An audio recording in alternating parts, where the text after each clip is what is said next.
नमस्कार, श्री स्वामी समर्थ. प्रियंकास किचनमध्ये आपले स्वागत आहे. मी तुम्हाला आज सोप्या पद्धतीने चुलीवरचं सुकट कसं बनवायचं ते ह्या व्हिडिओमध्ये दाखवणार आहे.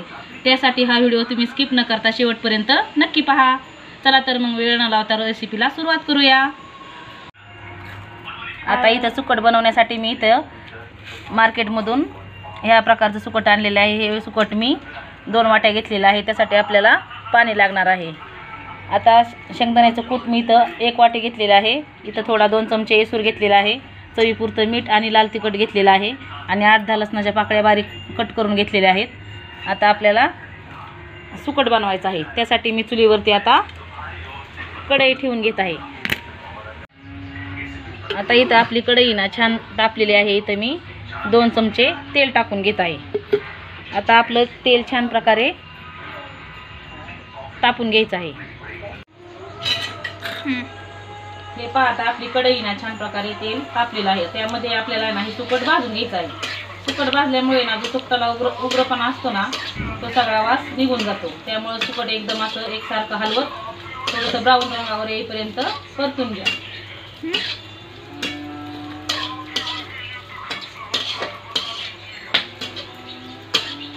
हे पहा, आता आपलं सुकट आहे ना छान प्रकारे भाजून झालेलं आहे. असं सुकट भाजलं ना आपली सुकटची पातळ भाजी ना ती एकदम अशी स्वादिष्ट बनते. तुम्ही पण नक्की मी जशी रेसिपी बनवली ना त्याप्रमाणे तुम्ही करून पहा, तुम्हाला पण आवडेल.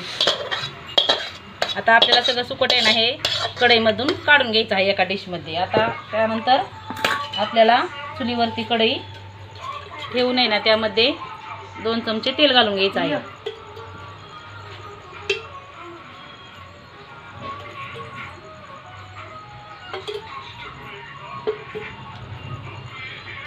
आता तेल आहे ना आपलं छान प्रकारे तापलेलं आहे. त्यामध्ये लाल तिखट आणि मीठ घेतलं होतं ना ते आपल्याला टाकून घ्यायचं आहे. ते टाकून झाल्याच्या नंतर लगेच आपल्याला जे परतून घेतलेलं सुकट आहे ना ते त्यामध्ये मिक्स करून घ्यायचं आहे. तुम्हाला किती भाजी बनवायची त्यानुसार तुम्ही तिखट आणि मीठ घेऊ शकता.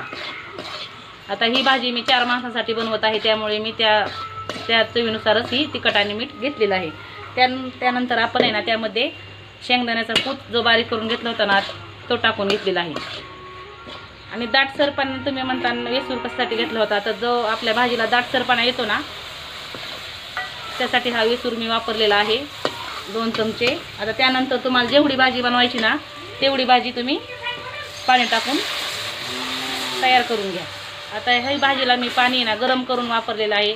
तुम्हाला तर माहीतच आहे मी प्रत्येक भाजीमध्ये ना गरम पाण्याचा वापर करते, कारण आपल्या भाजीला ना तरी गरम पाणी वापरल्यामुळे खूप छान येते.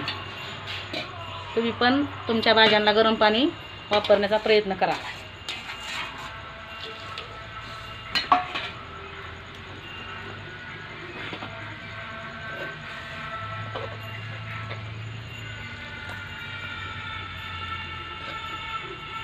हे पहा, आता आपल्या भाजीला आहे ना फोडणी देऊन छान प्रकारे झालेली आहे. आता आपण ह्या सुकटाला आहे ना एक उकळी काढून घेऊ.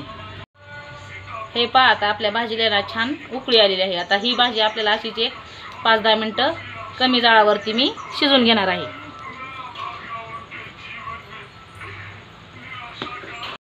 हे पहा, आता आपले ना 10 मिनटं झालेले आहेत. मी ना हारावरतीच ही भाजी ना झाकण न ठेवता उकळून घेतलेली आहे. हे पहा, आपलं सुकट किती छान प्रकारे एकसारखं तयार झालेलं आहे.